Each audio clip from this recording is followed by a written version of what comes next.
এছাড়াও ভাউচারের কারণে কত টাকা ডিসকাউন্ট পেয়েছেন, এমনকি ডেলিভারি চার্জের কারণে কত টাকা ডিসকাউন্ট পেয়েছেন সেটাও দেখাবে। দারাজ থেকে যে কোনো পণ্য কীভাবে অর্ডার করবেন চলুন এই ভিডিওটির মাধ্যমে জেনে নেওয়া যাক। তার জন্য সর্বপ্রথম আপনারা দারাজ অ্যাপতে চলে আসবেন। আসার পর উপর দিকে সার্চ বারে ক্লিক করে দিয়ে আপনি মূলত যে পণ্যটি অর্ডার করতেছেন অবশ্যই এখান থেকে লিখে সার্চ করে দেবেন। এমনকি এখান থেকে পণ্যগুলো চলে আসবে। এবার আপনার পছন্দ মতো যে কোনো একটা পণ্যের উপর ক্লিক করে দেবেন। ধরুন আমি এই শার্টটা অর্ডার করবো, সেহেতু আমি এটার উপর ক্লিক করে দিচ্ছি। ক্লিক করে দেওয়ার পর একটু নিচের দিকে স্লাইড করে চলে আসবেন।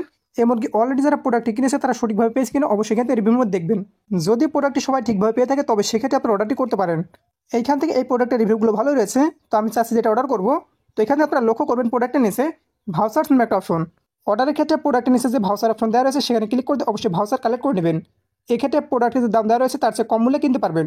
তো এখান থেকে আমি ভাউচার অপশনে ক্লিক করে দিই। সেক্ষেত্রে ভাউচারের শর্ত মিনিমাম অর্ডার কত টাকার হতে হবে, কত পার্সেন্ট ডিসকাউন্ট পাবেন, এমনকি সর্বোচ্চ কত টাকা ডিসকাউন্ট পাবেন এখান থেকে লেখা রয়েছে।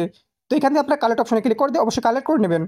এমনকি নিচের দিকে ফ্রি শিপিং অর্থাৎ এখান থেকে ডেলিভারি চার্জ ভাউচার রয়েছে, সেগুলো আপনারা কালেক্টেড করে নেবেন। আমি এখান থেকে কালেক্ট করে নিয়েছি অলরেডি। এরপর এইখান থেকে প্রশ্নতে ক্লিক করে দেবেন। এরপর আপনাকে প্রোডাক্টের সাইজ সিলেক্ট করতে হবে। এখান থেকে আপনারা লক্ষ্য করবেন সাইজগুলো দেওয়া রয়েছে, সেখানে ক্লিক করে দেবেন।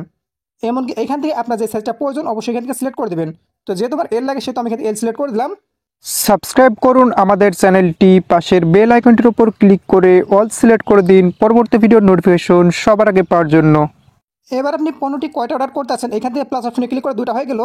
একইভাবে আপনি যতটা অর্ডার করতে চান এখান থেকে করে দেবেন। এমনকি লক্ষ্য করবেন অ্যাড টু কার্ট নামে যে অপশনটি সেখানে ক্লিক করে দেবেন। সেক্ষেত্রে প্রোডাক্টটি কার্ট করা হয়ে যাবে। একইভাবে যদি আপনি আর অন্যান্য প্রোডাক্ট কিনতে চান তবে সেক্ষেত্রে সার্চ অপশনে ক্লিক করে অবশ্যই সার্চ করে দিয়ে আপনারা কার্ট করে নেবেন। কার্ট করে দেওয়ার পর উপর দিকে লক্ষ্য করবেন ঝুড়ির মতো যে আইকনটি সেখানে ক্লিক করে দেবেন। এবার আপনি যে সমস্ত প্রোডাক্ট অর্ডার করবেন সেই সমস্ত প্রোডাক্টগুলো অবশ্যই এখান থেকে সিলেক্ট করে দেবেন। সিলেক্ট করে দেওয়ার পর চেক আউট অপশনে ক্লিক করে দেবেন। এবার অপশনে আপনার অর্ডারের ক্ষেত্রে কত টাকা পড়বে সেটা দেখাবে, পাশাপাশি ডেলিভারি চার্জ কত টাকা পড়বে সেটা দেখাবে। এছাড়াও ভাউচারের কারণে কত টাকা ডিসকাউন্ট পেয়েছেন, এমনকি ডেলিভারি চার্জের কারণে কত টাকা ডিসকাউন্ট পেয়েছেন সেটা দেখাবে। এবার অর্ডারটি করার জন্য দেখতে পাচ্ছেন প্লেস অর্ডার অপশনে ক্লিক করে দেবেন।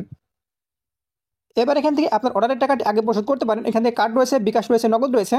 যে মাধ্যমে পরিশোধ করতে চান অবশ্যই সেখানে ক্লিক করে নাম্বার দেবেন, নাম্বারে কোড যাবে, কোড দেবেন, এমনকি আপনার প্রিন্টার দিয়ে আপনার অবশ্যই পেমেন্টটা করে দেবেন। আর যদি আপনারা চান ডেলিভারি ম্যান আপনাকে প্রোডাক্ট দিয়ে আসবে, এমনকি আপনার কাছ থেকে টাকাটি নিয়ে আসবে, ক্যাশ অন ডেলিভারিতে অর্ডার করবেন, তবে সেক্ষেত্রে ক্যাশ অন ডেলিভারি অপশনে ক্লিক করে দেবেন। এবার অর্ডারটি কনফার্ম করার জন্য কনফার্ম অর্ডার অপশনে ক্লিক করে দেবেন। এমনকি দেখতে পাচ্ছেন আমাদের অর্ডারটি করা হয়ে গেছে। ডেলিভারি দিন আমাদের 594 টাকা রেডি রাখতে বলছে।